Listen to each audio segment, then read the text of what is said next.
क्या हुआ था उस? ये लोग बोल रहे हैं कि मैंने उसको झूठ बोल रहे हैं सर। मैं दया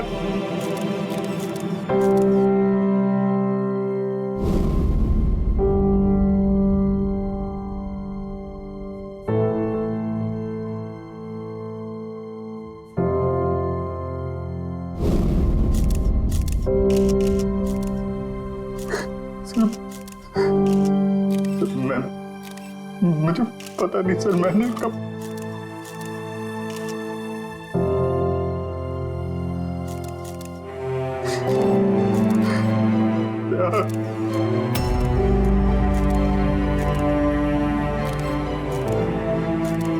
नहीं अभिजीत, तुम अंदर नहीं जा सकते।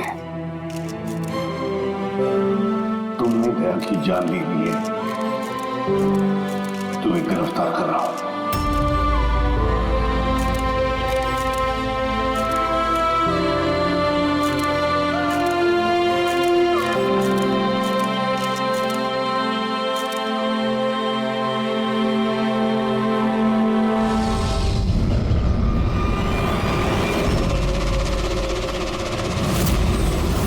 सर, जिसका खून हुआ है उसका नाम डीके है, एक प्राइवेट डिटेक्टिव। उसके मेट ने लाश देखी सुबह।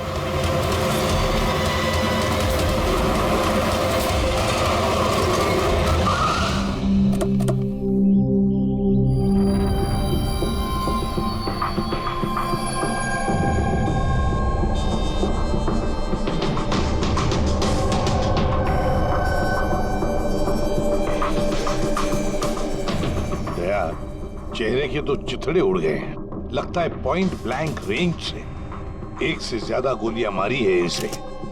सर, इस कमरे का सामान अपनी जगह पे है सर, बिखरा हुआ नहीं है। ऐसा लगता नहीं है कि यहाँ पे हाथापाई हुई है।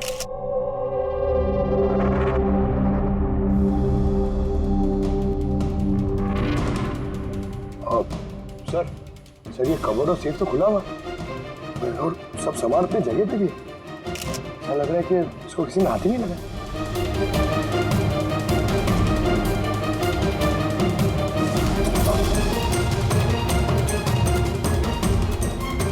सर, पैसे और जेवर ऐसे के ऐसे ही। लगता है खूनी को जो चाहिए था शायद वो वही लेकर गए। सर, गोली।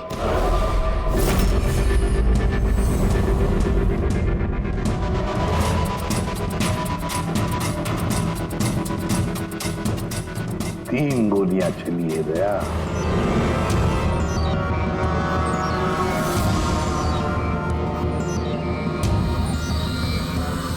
सर आप रेडी?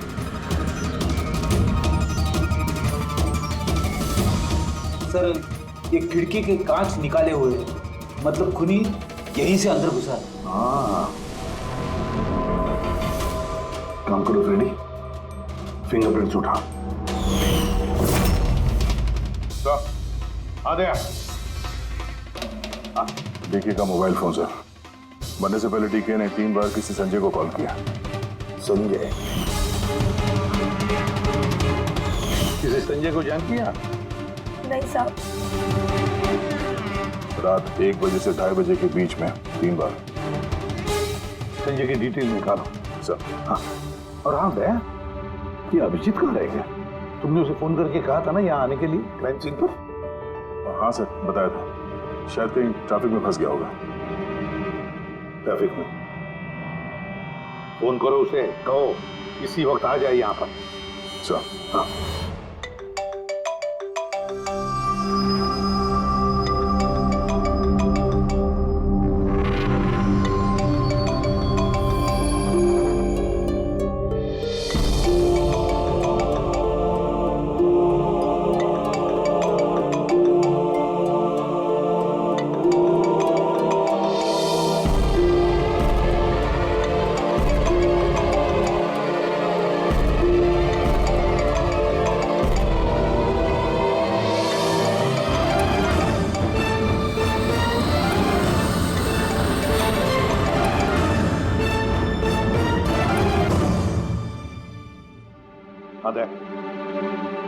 क्या बोल रहा है अभिजीत? कहाँ है वो? सर वो और तबीयत थोड़ी खराब है उसकी, वो डॉक्टर के पास जाएगा और शायद वहां से सीधे ब्यूरो पहुंचेगा। कोई प्रॉब्लम है? नहीं सर, कोई प्रॉब्लम नहीं। समझ में नहीं आता, ये अभिजीत दिल्ली से आने के बाद कुछ अजीब सा बर्ताव कर रहा है।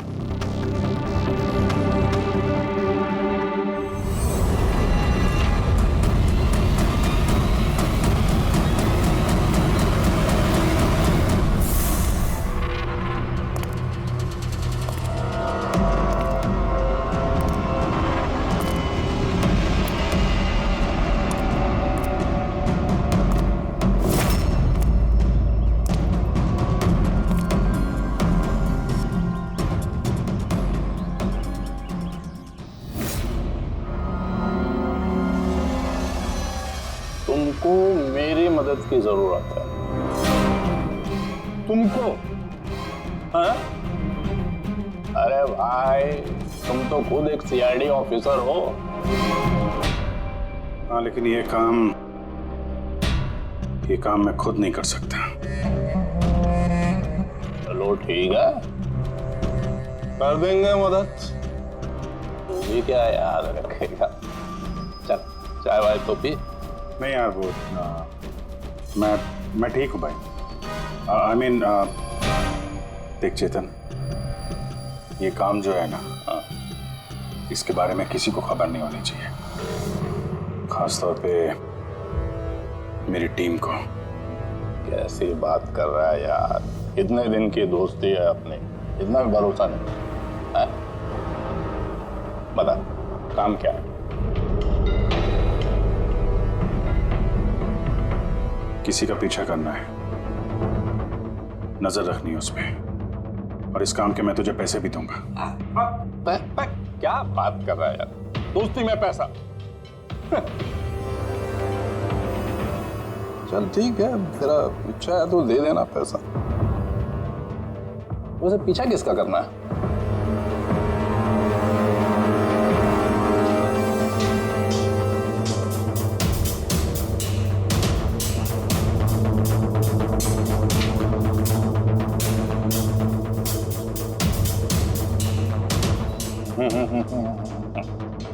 अभिजीत, लगता है तूने गलती से गलत फोटो दे दिया। कोई गलत फोटो नहीं है, तुझे इसी का पीछा करना है। ये कहाँ जाता है, किससे मिलता है, क्या करता है, सब कुछ रात 10 बजे से सुबह 6 बजे तक। और प्लीज कोई सवाल मत पूछ, जितना कहा उतना कर बस। Okay okay.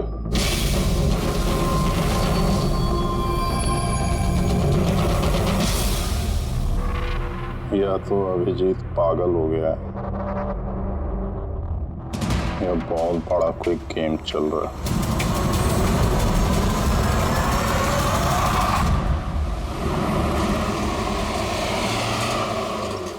क्या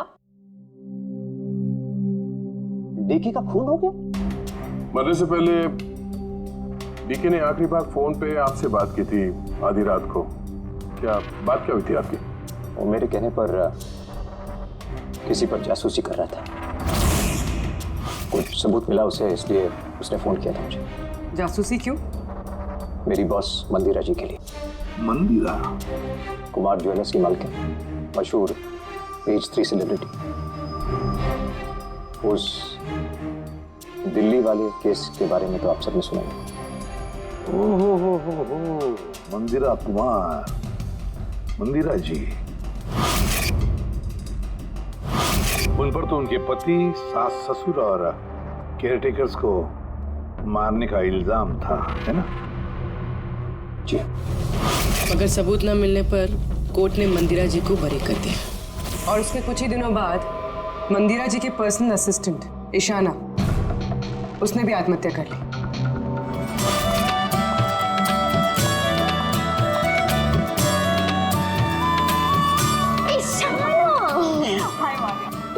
आज भी लेट हो गई ना? जल्दी जाओ, संजय सर तुम्हारा वेट कर रहे कब से। गॉड, संजय सर इतनी जल्दी क्यों आ गए? आ भी गए और बहुत गुस्से में। ओह गॉड, तू मेरा बैग संभाल, मैं आती हूँ।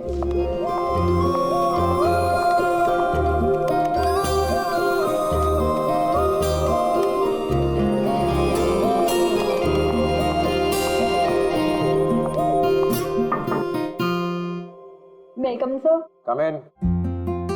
Sorry sir, sorry sorry sorry sorry sir, sorry, I am so sorry. What is this Ishana? ये कोई टाइम है ऑफिस आने का? सर ट्रैफिक बहुत ज्यादा था। और ट्रैफिक? ये क्या रोज रोज का एक्सक्यूज है तुम्हारा? इस ऑफिस में बाकी लोग भी इसी ट्रैफिक में आते हैं ना। हाँ बोलो कुमार। नहीं 30 दिसंबर के पहले कुछ नहीं हो सकता है। अरे तुम जानते हो यार, 30 दिसंबर को मंदिरा मैम का इवेंट है मुंबई में। उसके पहले जो कुछ भी होगा उसके बाद होगा। हाँ हाँ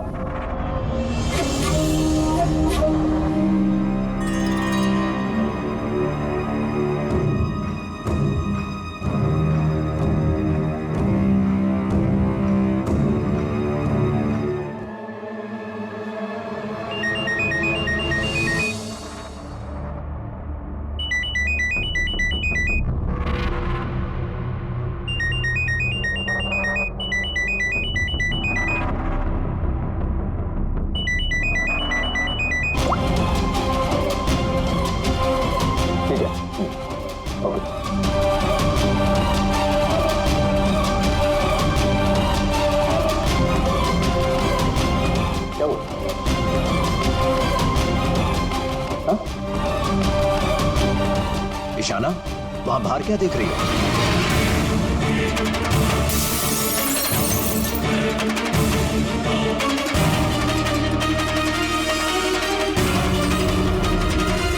मेरे कैबिन की खिड़की से कूदकर आत्महत्या की थी उसने। आत्महत्या क्यों की थी वो किसी को पता नहीं। वैसे मंदिरा जी ने डीके को किस पर जासूसी करने के लिए काम पे लगाया था? उनकी जान को खतरा है। डीके वही पता लगाने की कोशिश कर रहा था। जान को खतरा किससे? दरअसल कोर्ट से बरी होने के बाद कोई मैम को धमकियां दे रहा था। ये धमकियां फोन पर ही? जी हाँ, फोन पे भी, अनजान नंबरों से और टाइप किए गए चिट्ठियों से भी। मैम दोबारा पुलिस के चक्करों में पड़ना नहीं चाहती थी, इसलिए डीके को हायर किया था उन्होंने। तो कुछ पता चला डीके को? उसके हाथ कुछ सबूत तो लगा था कि उसने एक पेन ड्राइव में सेव करके रखा था। वो पेन ड्राइव वो मुझे देना चाहता था, इसलिए दिल्ली से मुंबई आया था मैं। तो डीके के घर में उसका लॉकर खुला हुआ था, तो कहीं उस लॉकर से ये पेन ड्राइव चोरी तो नहीं हुआ? हो सकता है दया। उसके घर में हमें एक लैपटॉप भी मिला था, शायद उससे कुछ पता चल जाए। मंदिरा ऐसे कैसे कर सकती है? उसने अकाउंट फ्रीज कर दिया। प्रॉब्लम को समझते क्या है? अब सब कुछ उनकी मर्जी से होगा। ये लोग कौन? सीआईडी। वैसे हम संजय से मिलने आए थे। आप दोनों कौन हैं? सर ये कायरा है, मिस्टर कुमार, मेरा मतलब मंदिरा मैम की बेटी।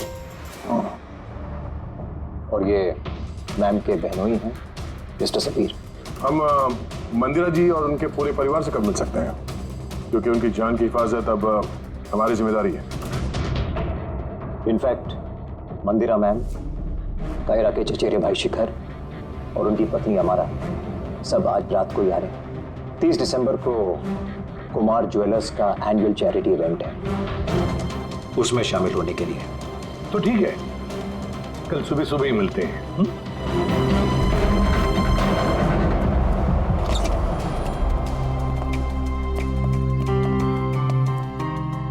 ये सब क्या है? और सीआईडी हमारे पर्सनल मामले में दखल क्यों दे रही है?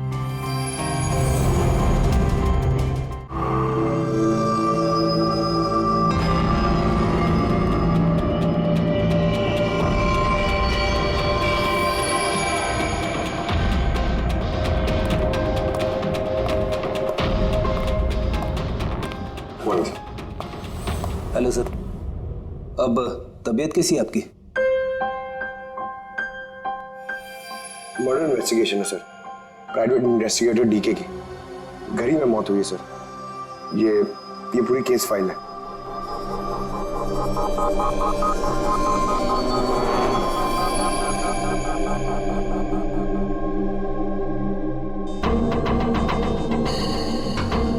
सर ये तस्वीरें उसके घर की है, घर की तस्वीर है, उसी के घर की तस्वीर है, और यहीं पे इसका मर्डर हुआ है ना?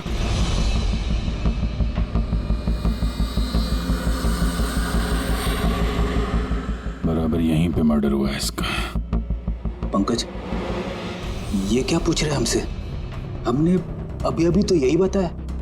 वही तो सर, लग रहा है अभी भी उनकी तबीयत ठीक नहीं है, कुछ गड़बड़ लग रहा है सर।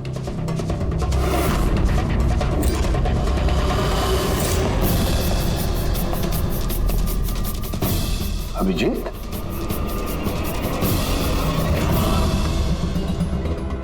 Good morning sir. क्या चल क्या रहा है तुम्हारा? कहाँ गायब हो गए थे?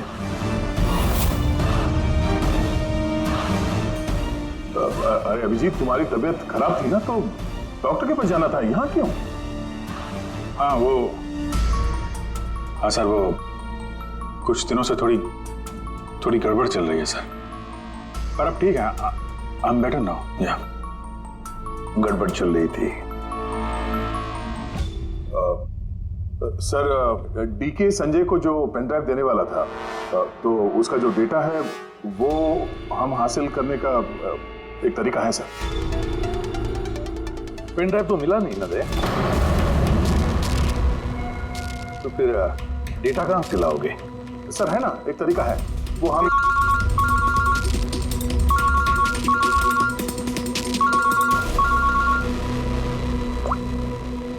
हाँ बोल करो के। हाँ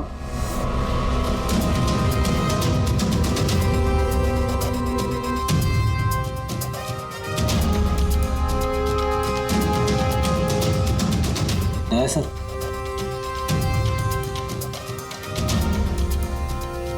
सर, अभिजीत सर की तबीयत अभी भी ठीक नहीं लग रही है। क्यों? सर उन्हें केस के बारे में समझा रहे थे, लेकिन वो हमारी तरफ सुन ही नहीं रहे थे सर, अपने में ही कहीं घूम थे। डैडी सर, मंदिरा केस के बारे में सारी डिटेल्स निकालनी है, न्यूज़पेपर्स पे, टीवी पे जो भी आया है सब।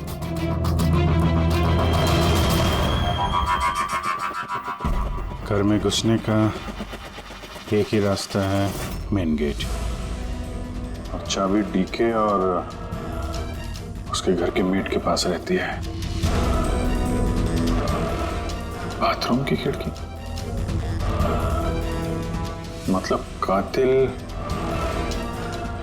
कातिल ने बाथरूम की खिड़की का कांच निकाला और अंदर घुसा, और उसके बाद अभिजीत क्राइम सीन पर था भी नहीं, और यहाँ पे तो बाथरूम का कोई फोटो भी नहीं है, तो फिर इससे ये सब कैसे पता? अभिजीत मुझसे कुछ छुपा रहा है, मगर क्या?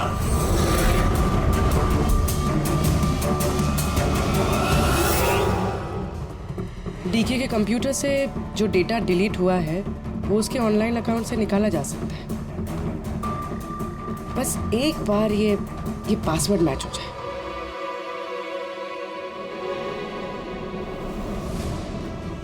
कुछ दिनों से थोड़ी गड़बड़ चल रही है सर, पर अब ठीक है, I am better now. Sir उन्हें केस के बारे में समझा रहे थे, लेकिन वो हमारी तरफ सुन ही नहीं रहे थे सर, अपने में ही कहीं घूम थे।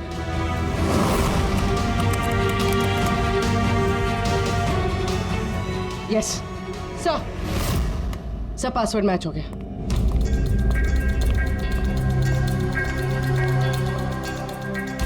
सर इसमें तो वीडियोस हैं, चेक करते हैं। सर ये तो डीके के कंपाउंड के अंदर की फुटेज है, इसका मतलब वहां पे सीसीटीवी कैमरा है नहीं था। हमारे पहुंचने से पहले किसी ने निकाल लिया। पर निकाला किसने होगा? दूसरा वीडियो देखो।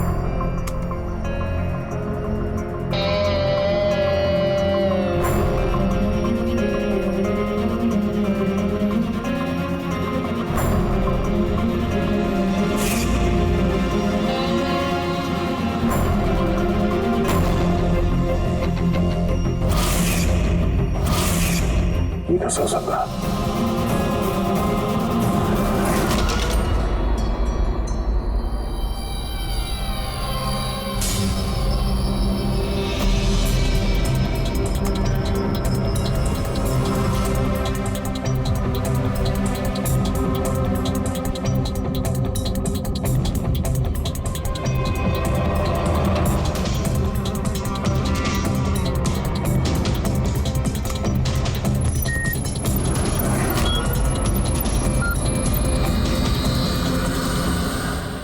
साहब आपने अच्छी तरह से क्रॉस चेक तो कर लिया ना?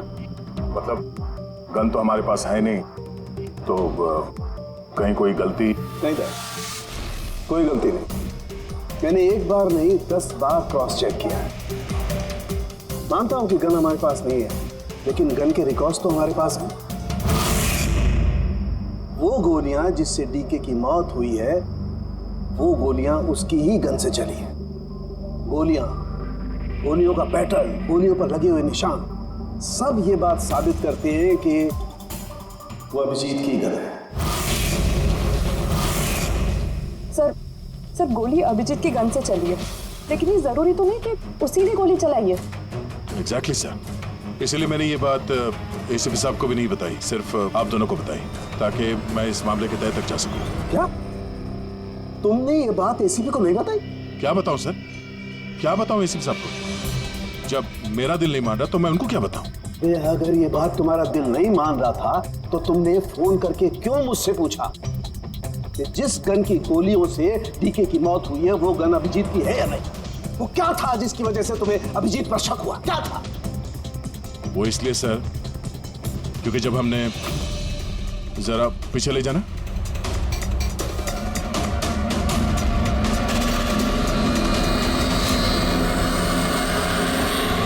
अभिजीत डीके के घर,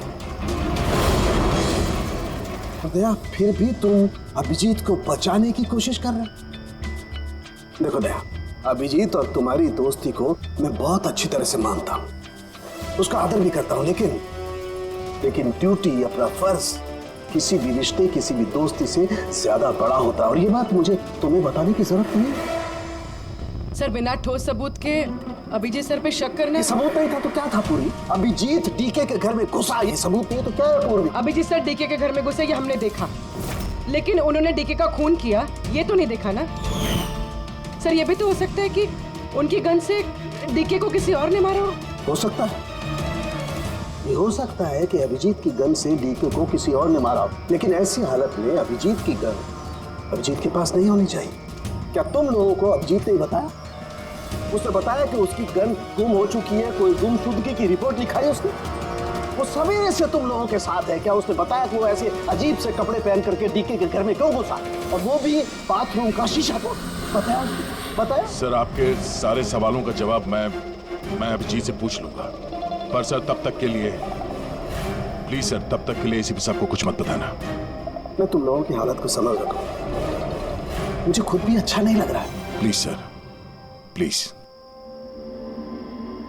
ठीक है, कल सुबह तक, दया मैं कल सुबह तक का टाइम तुमको देता हूं। या तो सच का पता लगा लो, या फिर ये सारी की सारी बात खुद एसीपी को बता दो। अगर तुमने एसीपी को ये बात नहीं बताई तो फिर मैं खुद प्रद्युमन को ये सारी की सारी बातें बताऊंगा।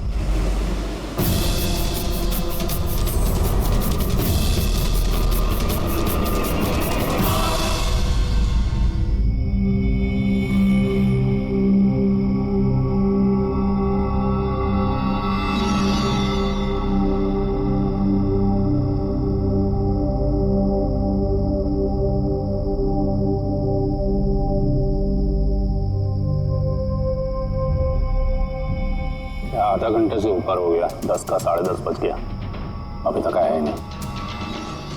पूरी रात यहाँ लगता है इंतजार करवाएगा।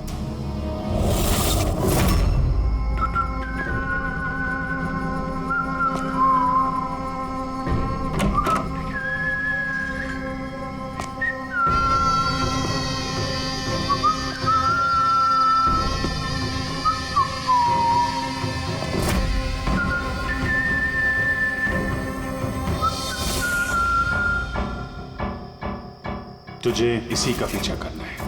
ये कहाँ जाता है, किससे मिलता है, क्या करता है, सब कुछ रात 10 बजे से सुबह 6 बजे। ये अभिजीत है? इसको क्या हुआ? ये होलिया क्या बना रखा है इसने?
सर दिल्ली से सब लोग आ गए हैं। मंदिरा मैम,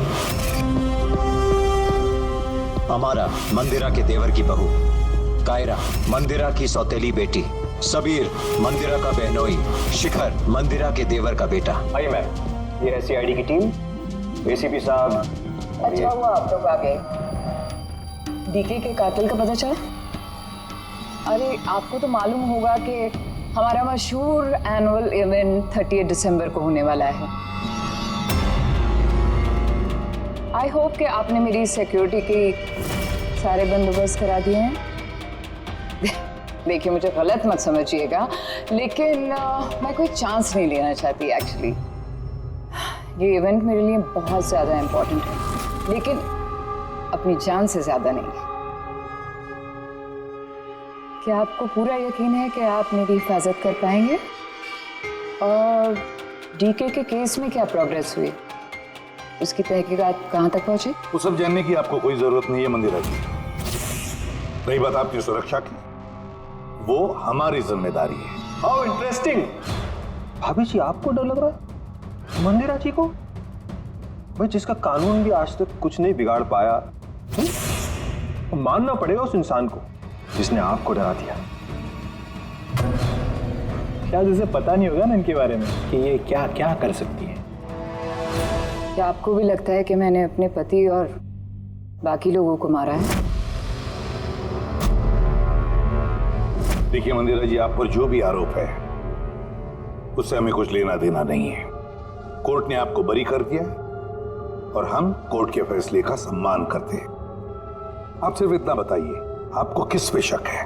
कौन है वो जो आपको मारना चाहता है? शक? जी हाँ, शक।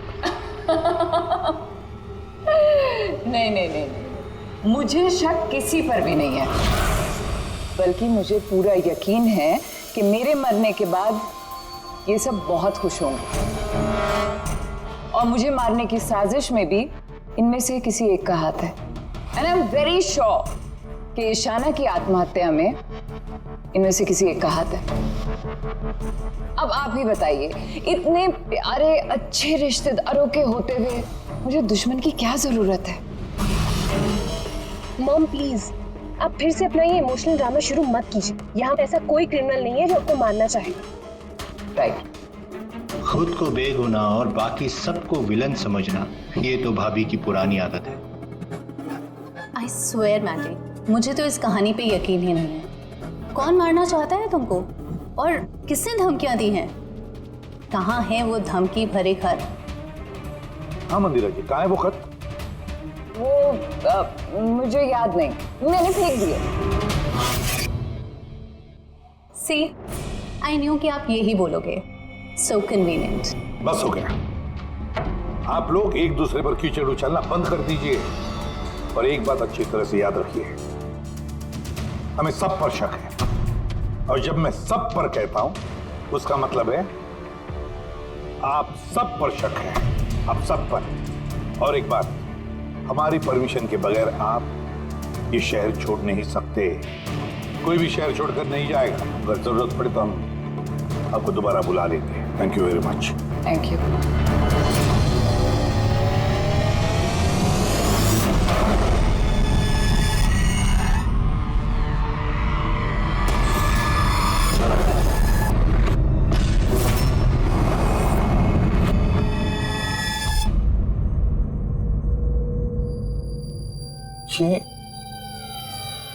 ये मैं हूं?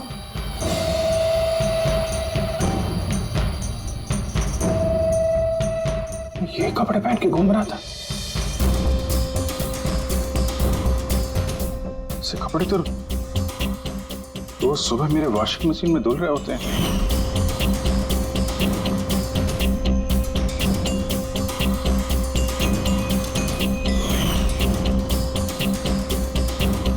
पर ये जूते, यार ये जूते गंदे रहते जैसे मैंने इन्हें पहना। लेकिन मुझे याद नहीं मैं ये कपड़े कब पहनता। सच में मुझे क्या हो रहा है मेरे साथ? ये कार में कौन है? ये किससे बात कर रहा हूं मैं? कौन है कार में? नहीं, मैंने नहीं देखा। तुम बात कर रहे थे, तुम्हें पता होगा। और तुम कल तो मुझे पहचाने ही नहीं।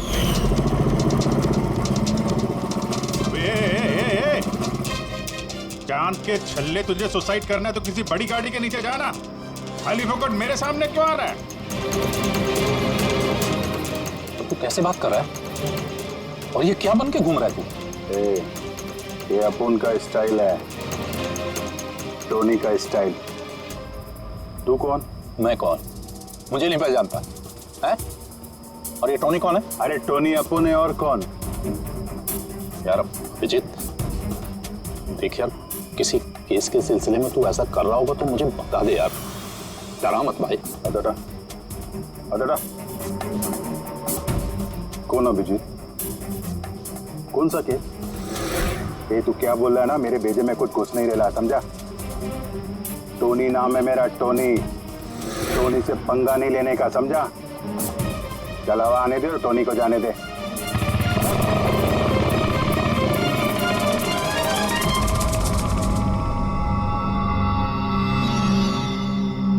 ये अभिजीत अपने आप को टोनी क्यों बोल रहा है? टोनी? कौन कौन टोनी? सच में तेरे को कुछ भी याद नहीं है? नहीं,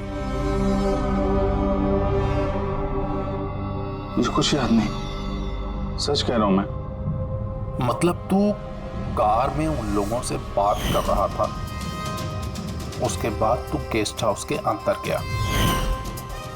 गेस्ट हाउस? हाँ, फिर थोड़ी देर बाद तू बाहर आया। मैं गेस्ट हाउस के अंदर गया? मैंने अंदर क्या किया है? तूने देखा कुछ किया मैंने? मैं कैसे देख सकता हूँ, मैं तो बाहर था ना। क्या हो रहा है? मुझे वहां जाना होगा। कहाँ? कौन सा गेस्ट हाउस है ये? हैं?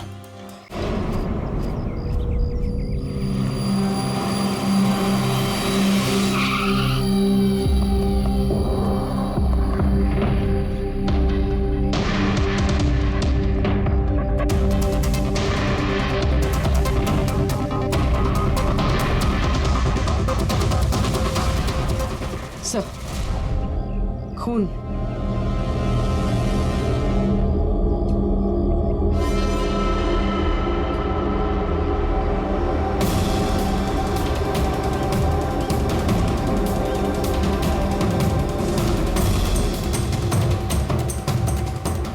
अभिजीत,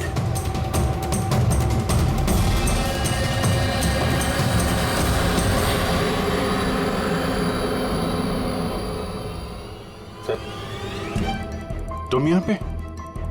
तुम्हारा फोन ट्रैक करके, और यही सवाल मैं तुमसे पूछ रहा हूं अभिजीत, तुम यहाँ कैसे?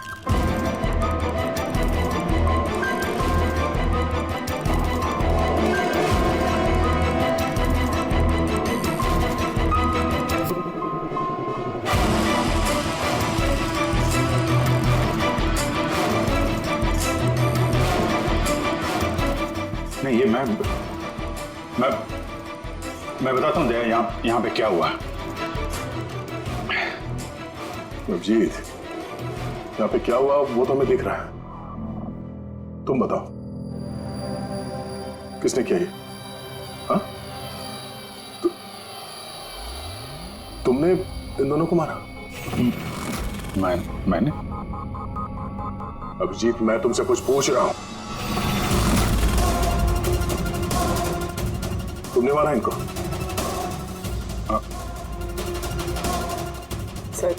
सर आप अभिजीत सर पे इल्जाम लगाए हैं सर। मुझे इल्जाम लगाने की जरूरत नहीं है पूर्वी, तुम देख नहीं रही हो? यहाँ दो लाशें पड़ी हैं, खून से लथपथ, और सीआईडी ऑफिसर अभिजीत लाशों के बीच से ये बैज उठा रहा है, या यूं कह लो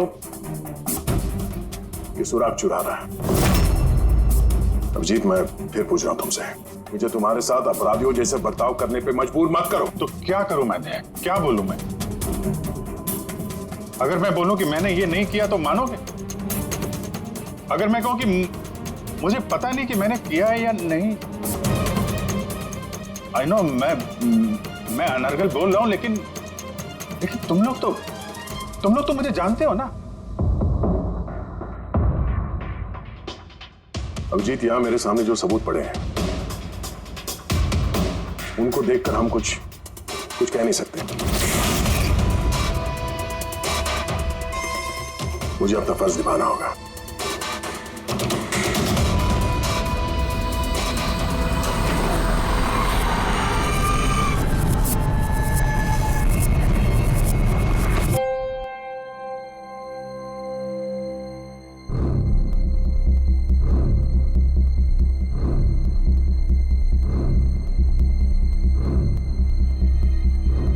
अभिजीत, इतनी देर से मैं तुम्हें पूछे जा रहा हूं, मगर तुम्हारे पास कोई जवाब तक नहीं। हाँ? तुम जानते हो तुम पर कैसा इल्जाम है? कुछ समझ रहे हो तुम? सर वो दया नहीं, बस तुमसे ये उम्मीद नहीं थी दया। इतना सब होगा तुमने मुझे बताया तक नहीं? क्यों नहीं बताया मुझे दया? ये तो सड़न के तूने मुझे बताया, वरना पता नहीं। दया, मैंने वही किया जो सही था। बताओ अभिजीत, क्या तुमने ये खून किया है? अभिजीत, क्या ये खून तुमने किया है? मुझे नहीं पता सर। पता नहीं कैसे? डैमिट, पता नहीं कैसे? हाँ? डीके के घर में चोरी छुपे तुम घुस रहे थे, उसका सीसीटीवी फुटेज मैंने देखा। उन लाशों के बीचों बीच खड़े थे तो दैन तुम्हें खुद या पकड़ के लाया। डीके और उन बॉडीगार्ड पे जो गोलियां चली वो तुम्हारी इस गन से चली है, इसी गन से चली है। और तुम कह रहे हो कि तुम्हें कुछ पता नहीं? मेरी आंखों में आंखें डालकर बताओ मुझे, कहो कि तुमने ये खून नहीं किया, कहो कि तुमने कुछ पता नहीं है। तुम्हें नहीं पता है सर, मुझे कुछ नहीं पता सर, सॉरी। क्या बताऊं मैं आपको, क्या बोलूं सर, जब मैं खुद नहीं जानता सर कि मैं डीके के घर में क्यों पहुंचा, कैसे ये सारे खून मेरे इस गन से हो रहे हैं, मुझे नहीं पता सर। सर मैं तो डीके को जानता भी नहीं, मैं उन बॉडीगार्ड्स को नहीं जानता, मैं मंदिरा को नहीं जानता, मैं तो अपने आप को भी नहीं जानता सर।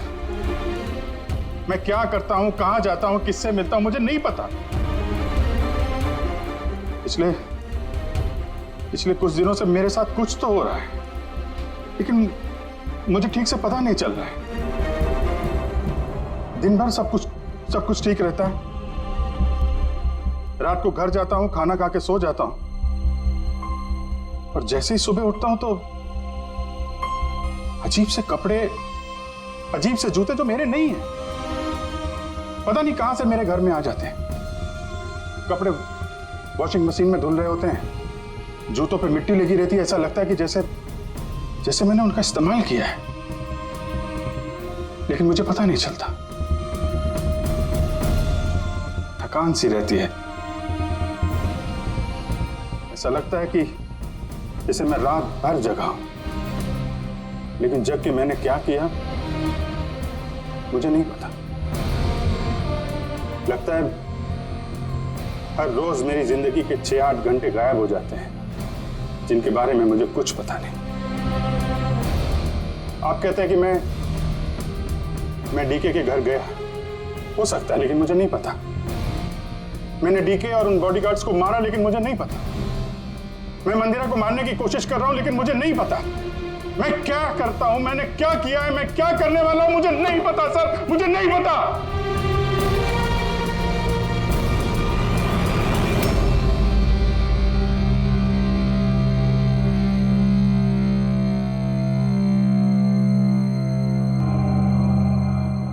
देखो अभिजीत, इस वक्त तुम खुद के लिए और दूसरों के लिए भी खतरनाक हो। मैं तुम्हें खुला नहीं छोड़ सकता, मैं तुम्हें नजर कैद में रख रहा हूं, और दया तुम पर नजर रखेगा।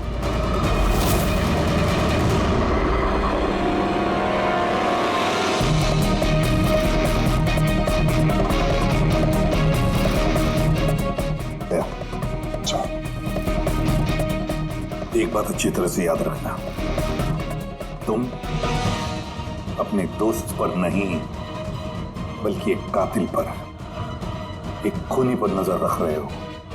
एक ऐसा आदमी जिसका मानसिक संतुलन बिगड़ चुका है। अब से इस केस की तहकीकात मैं खुद करूंगा और तुम अभिजीत को रोकोगे कोई भी जुर्म करने से। अगर उसके लिए तुम्हें अभिजीत पर गोली भी चलानी पड़े तो वो तुम चलाओगे। Is that clear? Yes sir.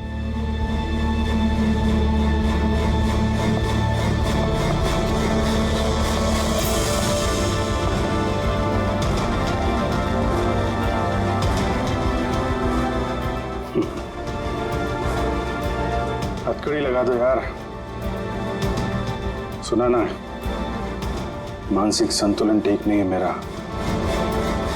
कब क्या कर बैठूं कुछ पता नहीं। रोक लो मुझे, इससे पहले मेरे हाथों कोई और गुनाह हो जाए। रोक लो मुझे यार। आपका ऑफिसर, आपका अपना सीआईडी ऑफिसर मेरी जान के पीछे पड़ा है। उसने उन लोगों को भी मार डाला जो मेरी हिफाजत कर रहे थे, और आप बड़ी शान से कह रहे हैं कि डरने की कोई बात नहीं है। वो आपकी नाक के नीचे लोगों का कत्ल कर रहा है और आप अब भी कह रहे हैं कि डरने की कोई बात नहीं है। कमाल है। आप मुझे बताइए कि मैं आप लोगों पर कैसे भरोसा करूं। आज आपका एक ऑफिसर सीरियल किलर निकला है, कल को कोई दूसरा निकल आएगा। बस मंदिरा जी, बस। बहुत बोल गई आप। हमारा इंस्पेक्टर अभिजीत एक ईमानदार और बहादुर सिपाही है। अपने देश की रक्षा के लिए और आम आदमी की सुरक्षा के लिए अपनी जान तक कुर्बान कर सकता है, लेकिन एक किलर कभी नहीं बन सकता। हाँ, उस पर इल्जाम जरूर है। 3 खून का इल्जाम है। साबित सिर्फ इतना हुआ है कि अभिजीत का मानसिक संतुलन बिगड़ चुका है। उसे कुछ याद नहीं रहता वो क्या करता है, किससे मिलता है, क्या बोलता है, और उसके बाद में जब नॉर्मल होता है सब कुछ भूल जाता है। इसका मतलब ये नहीं कि वो कोई सीरियल किलर है। मैं पूरी यकीन के साथ कहता हूँ, खतरा है आपकी जान को तो वो आपके इन रिश्तेदारों से। एक्सक्यूज मी, सबूत सारे आपके ऑफिसर के खिलाफ मिले हैं और शक आप हम सब पे कर रहे हैं। जी हाँ, मैं आप सब पर शक कर रहा हूँ। ऑफिसर तो आप ही का है, वो आप तो उसे ही बचाएंगे। वो तीनों खून इंस्पेक्टर अभिजीत की गन से चली हुई गोलियों से हुए, और आपको लगता है कि ये काम हम में से कोई कर सकता है? अरे हमारे पास आपके ऑफिसर की गन कहां से आएगी? शिखर जी, जल्द से जल्द हम पता लगा लेंगे कि इंस्पेक्टर अभिजीत की गन आपके पास कैसे आई। लेकिन मंदिरा जी, एक रिक्वेस्ट है, आपका जो 30 दिसंबर का इवेंट है वो आप कैंसिल मत कीजिए। बहुत अच्छा मौका है खूनी को पकड़ने का, क्योंकि खूनी उस इवेंट में जरूर आएगा।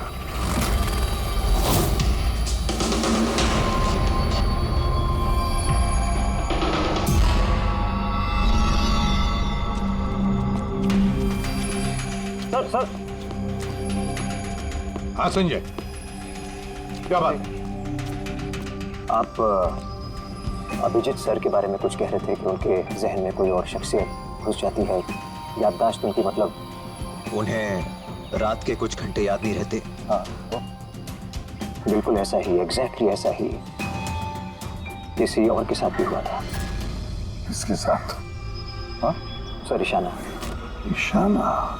जिस दिन उसने आत्महत्या की उसके कुछ दिन पहले से बिल्कुल ऐसा बर्ताव करने लगी थी वो। क्या? बस अजीब सी हो गई थी वो, खोई खोई रहती थी। जिस दिन आत्महत्या की उसने, उसके कुछ दिन पहले से एक अजीब सा रिंगटोन लगा रखा था उसने अपने फोन पर, और फिर उस दिन अचानक से वो रिंगटोन बजने लगा और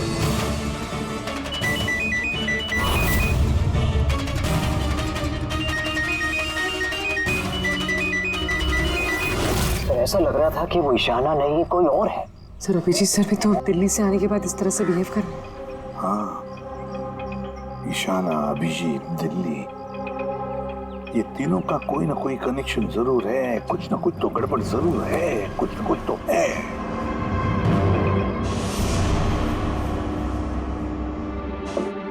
कॉफी। अरे पी लो यार, कुछ मिलाया नहीं है। मैं यही हूं और कहीं भागने वाला नहीं। अभिजीत, तुमने हम सबसे ये बात छुपाई क्यों?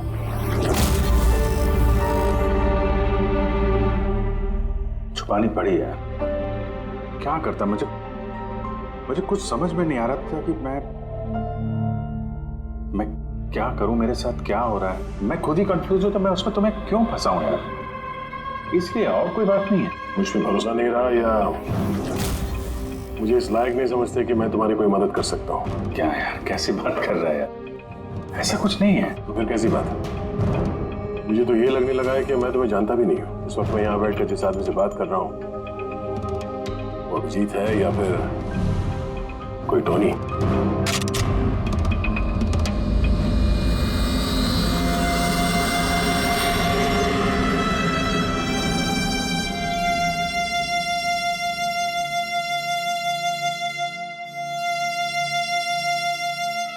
मैं तुम्हें कोई नुकसान नहीं पहुंचाने वाला।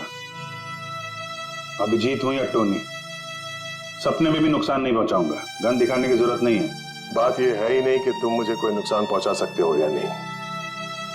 बात यह है कि मैं यहां सिर्फ अपनी ड्यूटी कर रहा हूं और मैं कोई चांस नहीं ले सकता।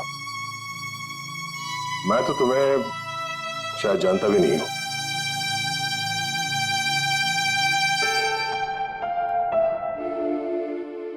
ठीक है, जब तुम समझने को तैयार ही नहीं है तो क्या।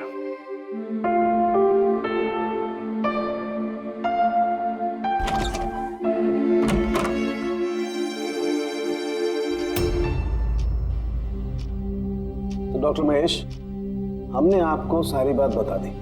अब आप बताइए, आपको क्या लगता है? देखिए, अभी अभी आपने जो कुछ भी मुझे कहा ये अभिजीत और ईशाना के बारे में, उससे एक बात तो बिल्कुल साफ है कि दोनों की कंडीशन एक जैसी है। Artificially induce split personality. इसे सरल शब्द में मैं आपको समझाऊं तो इसमें पेशेंट के दिमाग में उसके अपने व्यक्तित्व के अलावा एक और व्यक्तित्व को प्लांट किया जाता है जो किसी खास दशा, निर्देश, आदेश के मुताबिक चलता है और उसे इस तरह सेट किया जाता है कि वो व्यक्तित्व खास निर्धारित समय पर निर्धारित ट्रिगर मिलने पे उस व्यक्तित्व पे हावी हो जाता है। और जितनी देर ये हावी रहता है वो पुराने व्यक्तित्व के बारे में ना तो कुछ जानता है और ना ही उसे पुराने व्यक्तित्व के बारे में कोई भी चीजें याद रहती हैं। ये इंसान का दिमाग है।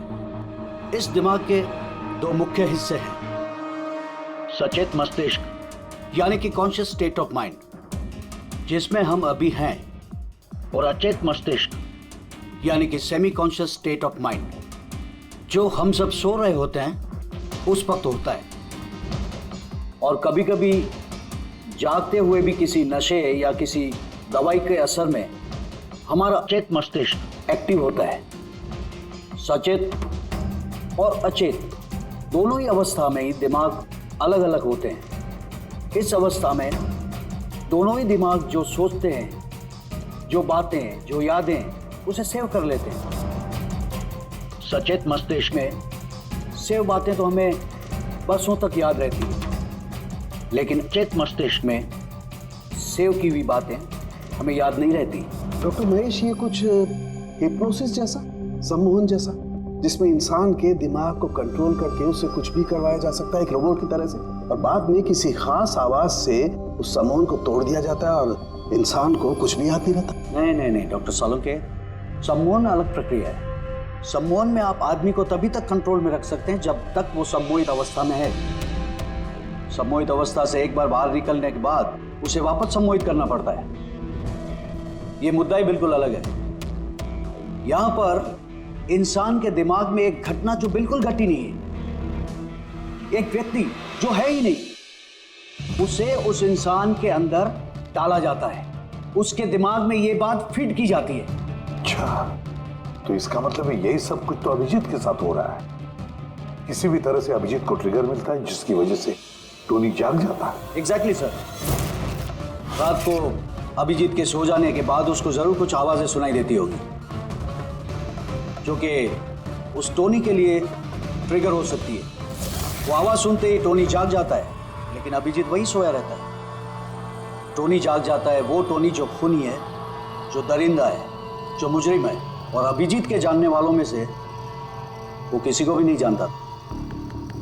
अगर ऐसा है तो अभिजीत के अंदर के टोनी को भी किसी भी तरह से कमांड दिया गया है मंदिरा को मारने का। तो 30 दिसंबर वाले इवेंट में ये टोनी इसे अंजाम देगा, मंदिरा को मारने की कोशिश करेगा। 2 दिन बाद 30 दिसंबर।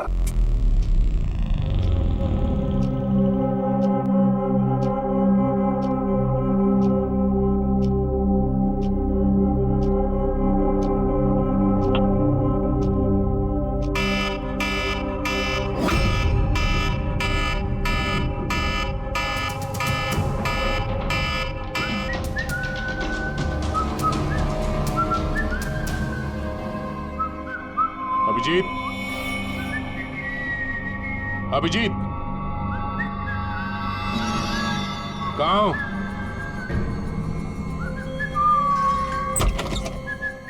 अभिजीत, अभिजीत, ओए, टोनी।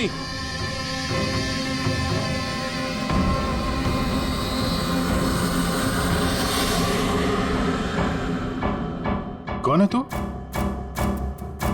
तू अपन के घर में क्या कर रहे ला? अभिजीत, टोनी, तुम यहां से बाहर नहीं जा सकते। तुम यहां नजरबंद हो। इस घर के अंदर रहना होगा, समझे? टोनी को अपना काम करने का है। मेरे रास्ते में खाली पीली आएगा, भेजा उड़ जाएगा। चल अब आने दे। घर से बाहर नहीं, घर में। हाथ हटा, हाथ हटा। बोला ना टोनी को अपना काम करने का है। मेरा भेजा मत हिला। मेरे और काम के रास्ते के बीच में कोई नहीं आ सकता। चल। टोनी, तुम कहीं नहीं जाओगे। यहीं घर पे रहोगे तुम, समझा?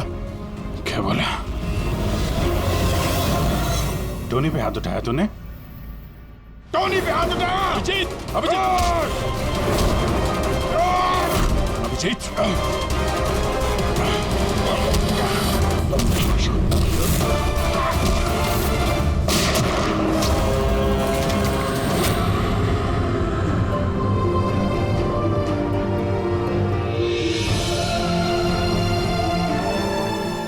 सकते हैं? क्या हुआ था? ये लोग बोल रहे हैं कि मैंने नहीं अभिजीत, तुम अंदर नहीं जा सकते। तुमने दया की जान ले ली है। मैं तुम्हें गिरफ्तार कर रहा हूं।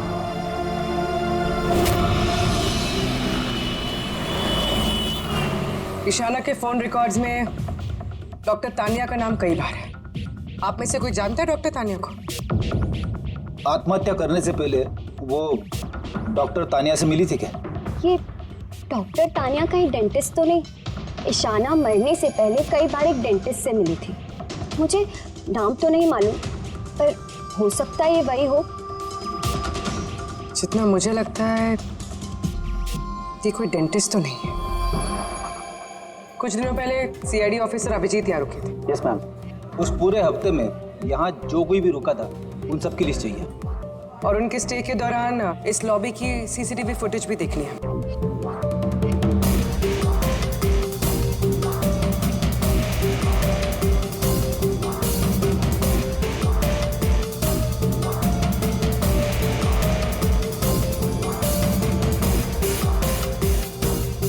एक मिनट पॉज कीजिए।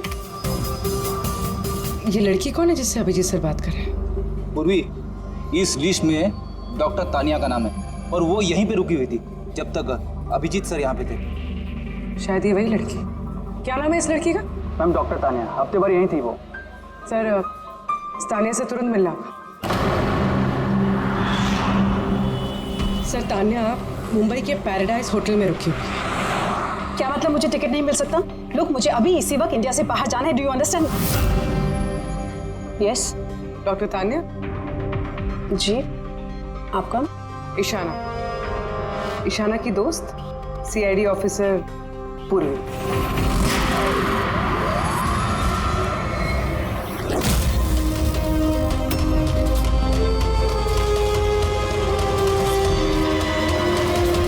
भागना बड़ा मुश्किल है। कहाँ भाग रही है तानिया जी? क्या क्या चाहते क्या है आप लोग? अभिजीत के साथ क्या किया तुमने?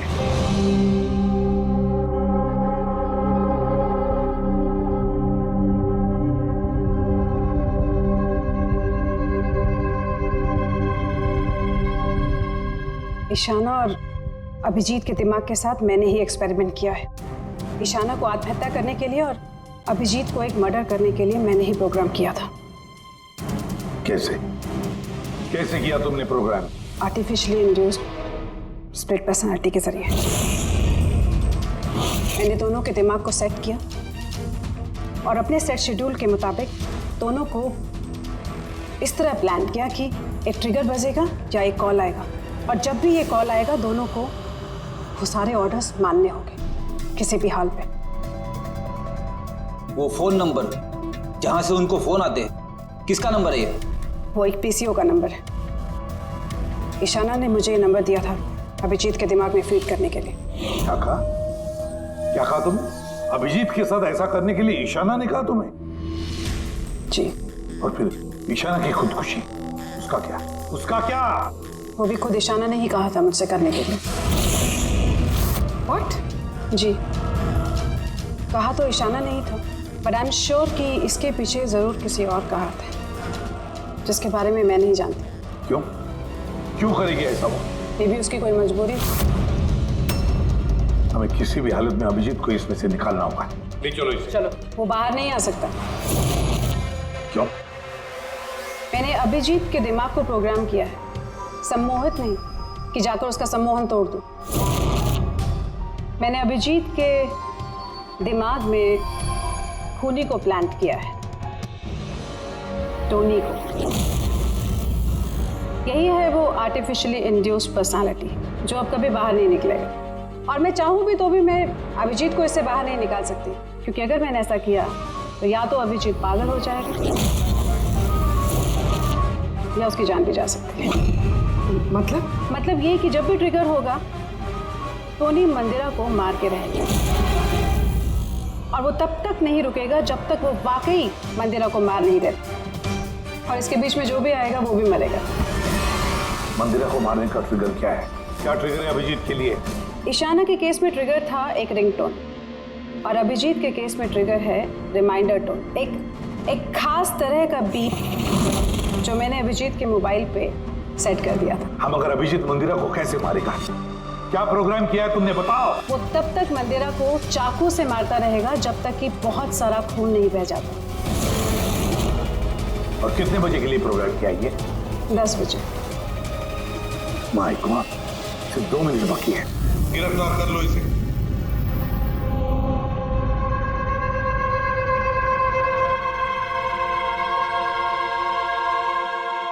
कभी जिंदगी में नहीं सोचा था सर कि आपके ऊपर मुजरिमों की तरह नजर रखनी पड़ेगी।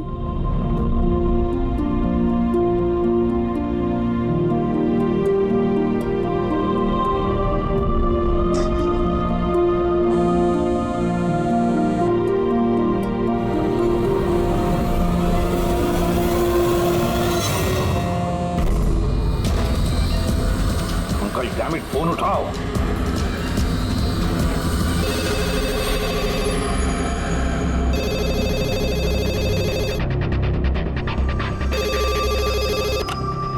हेलो पंकज, कहाँ थे तुम? मोबाइल क्यों नहीं उठा रहे थे? सॉरी सर, मेरा फोन साइलेंट पे था। इधर ही सर, अभिजीत सर के पास। सुनो मेरी बात, अभी के अभी जाके अभिजीत का फोन स्विच ऑफ करो। क्या सर? फोन स्विच ऑफ करो? फोन स्विच ऑफ करो, जैसे मैंने कहा वैसे करो, अभी इसी वक्त। अभिजीत सर का फोन? पंकज, तुम सवाल क्यों कर रहे हो? अभी के अभी जाके फोन बंद करो। देखो, बिल्कुल वक्त नहीं है हमारे पास, नहीं तो अभिजीत का टोनी बन सकता है। अभी जाओ जल्दी।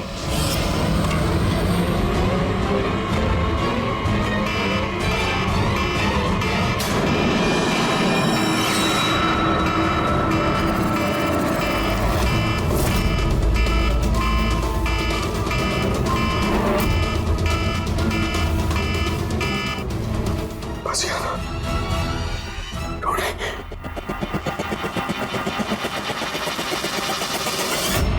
अभिजीत सर, अभिजीत सर कहाँ गए? Abhijeet sir, Abhijeet sir,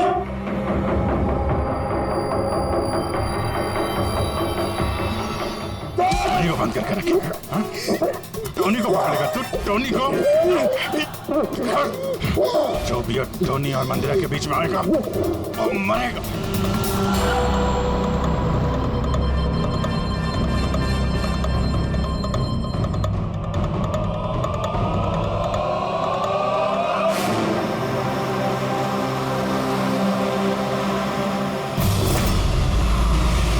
sir यही चैरिटी इवेंट का वेन्यू है।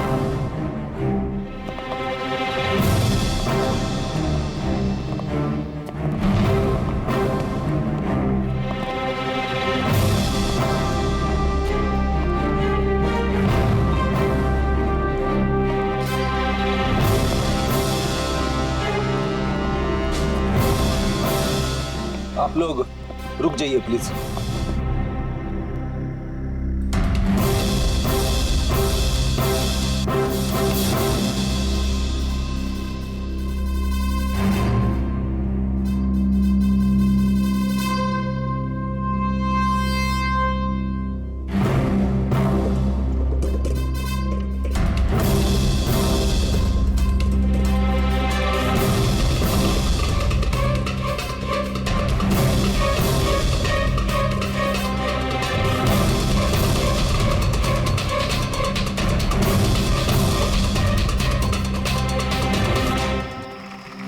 हेलो लेडीज एंड जेंटलमैन, हर साल की तरह इस साल की जो ये शाम है वो बहुत खास है, क्योंकि ये शाम है मंदिरा ज्वेलर्स के एनुअल चैरिटी इवेंट की, जिसमें जमा की गई सारी राशि दिल्ली और मुंबई के अनाथ आश्रमों और वृद्ध आश्रमों को जाती है। क्या बात है, तालियां बनती है इस बात पे डीकेसी चैरिटी के लिए। हर साल की तरह इस साल भी जो हमारी मुख्य अतिथि है वो और कोई नहीं है बल्कि मिसेस मंदिरा खन्ना है। तो आइए दोस्तों, आप सभी की जोरदार तालियों के बीच हम स्वागत करते हैं मिसेस मंदिरा खन्ना का। मिसेस मंदिरा खन्ना।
अभिजीत सर।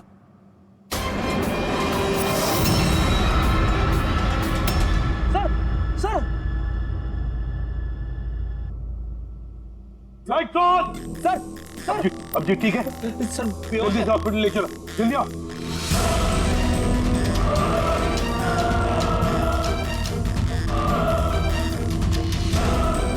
दरवाजा खोलो।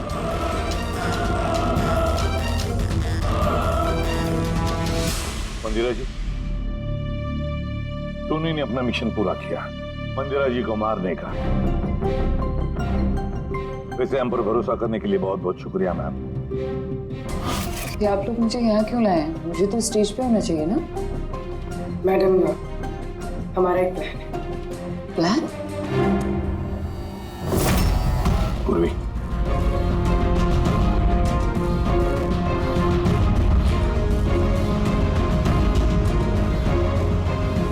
Lights off. मंदिरा जी,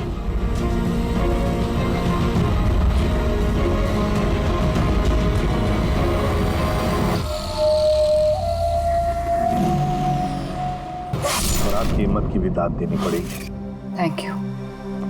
मॉम, मॉम अब ठीक हो ना? ये सब क्या है? आप लोग हमें ग्रीन रूम में लॉक करके क्या हासिल करना चाहते थे? आखिर खूनी तो कोई और ही निकला ना। सर, आपने ये सब मॉम की जान को खतरे में डाल कर किया। अगर सचमुच मॉम को कुछ हो जाता तो? ये तो वाकई बहुत बड़ा रिस्क था सर, बट आई होप अब खतरा टल गया। खतरा अभी तक टला नहीं है, क्योंकि इस खेल का असली मास्टरमाइंड अभी तक पकड़ा नहीं गया। कहानी अभी बाकी है।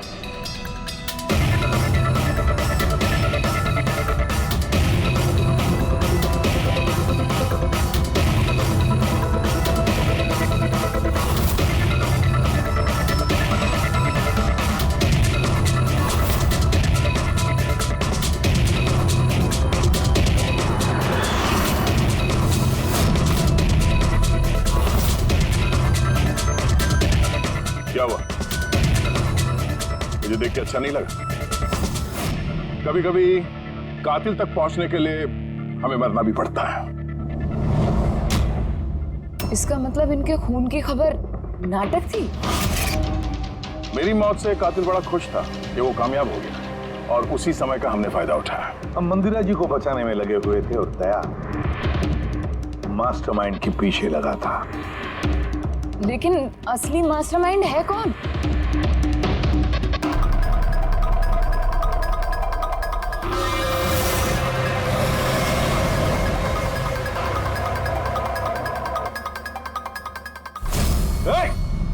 सर कोई भागा सर। पकड़ो उसे।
जुर्म करने वालों को रास्ता हमेशा कम पड़ता है।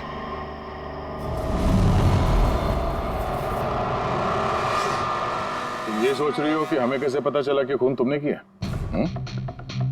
हमें ये तो पता था कि ये मास्टरमाइंड मंदिरा जी के अपने में से कोई है। इसलिए मेरी मौत के बाद सबसे पहले हमने ये पता किया कि आप में से वो कौन है जो अभिजीत को जानता था या फिर उससे मिला था। फिर मुझे याद आया कि क्राइम ब्रांच के सेमिनार के लिए अभिजीत दिल्ली गया हुआ था। उस सेमिनार में आने वाले लोगों की लिस्ट देखी मैंने तो मेरा ध्यान कायरा पे गया। क्रिमिनल साइकोलॉजी की स्टूडेंट कायरा। जब हमने डॉक्टर तानिया से पूछताछ की तो पता चला कि ईशाना ने उससे कहा था ये सब करने के लिए। उस वक्त ईशाना की माँ सरकारी अस्पताल में एडमिट थी। उसके तुरंत बाद ईशाना की मां को 7 स्टार हॉस्पिटल में एडमिट किया गया और उसका सारा खर्चा मिस कायरा ने उठाया था। और सबसे बड़ा क्लू वो पीसीओ, जिससे अभिजीत सर को फोन पे ऑर्डर्स मिलते थे। दया सर ने उस पर नजर रखी और वहां पर भी तुम दिखे। Okay fine, I give up. मान गई कि आप लोग बहुत स्मार्ट हैं, लेकिन सर इस बात से तो आप भी एग्री करोगे ना कि मैं भी बहुत स्मार्ट हूं। हाँ, स्मार्ट तो हो तुम। क्रिमिनल साइकोलॉजी की होशियार स्टूडेंट जो अपने सौतेली मां से अपने पूरे परिवार का खून का बदला लेना चाहती थी। लोगों के दिमाग से खेलना, उन्हें अपने चक्कर में फंसाना, ये इनकी खासियत है। तो मुझे लगा कि क्यों ना इन्हीं की तरीके से मार दिया जाए। इसीलिए मैं ईशाना से मिली और फिर डॉक्टर तान्या से मदद ली। She was mad. She wanted to do an experiment. फिर मैंने ईशाना को बहुत समझाया। कई बार समझाने के बाद she was ready. उसने वो एक्सपेरिमेंट अपने ऊपर लिया। लेकिन somehow I was never convinced.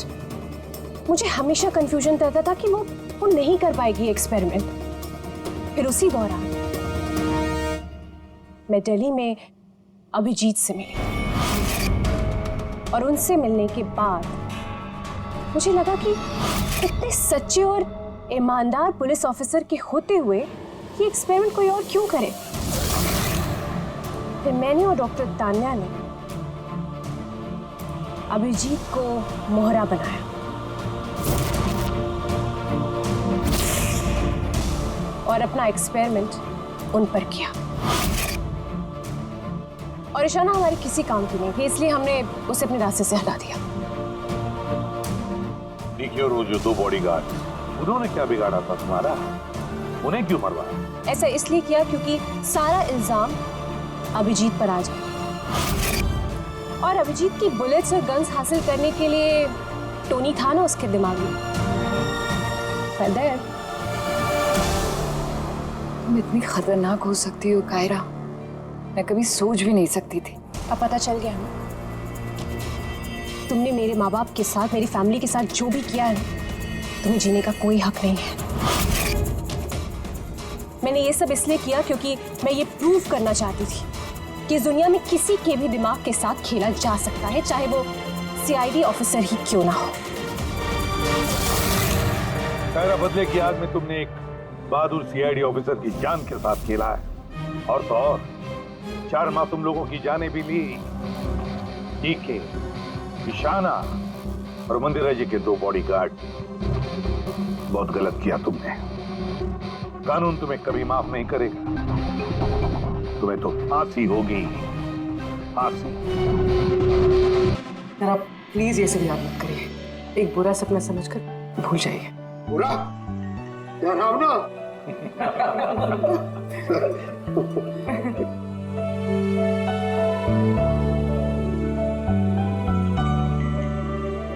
बस मैं भूल करूँ कि चलो, केस तो सॉल्व हो गया। हाँ, केस तो सॉल्व हो गया, लेकिन क्या? बस अभिजीत के दिमाग में जो टोनी को प्लांट किया गया था, वो मकसद पूरा हो गया। अब उसे कोई ट्रिगर्स नहीं आएंगे, कोई कारा की आवाज सुनाई नहीं देगी, जिसकी वजह से अभिजीत टोनी बन जाता था। हाँ, लेकिन बॉस, लेकिन क्या? बस बात यह है कि टोनी अभिजीत के दिमाग में से कभी नहीं जाएगा। क्या? टोनी अभिजीत की पर्सनैलिटी का हिस्सा बन गया है बॉस। कोई नहीं जानता वो कब, कैसे, कहां सामने आ जाएगा।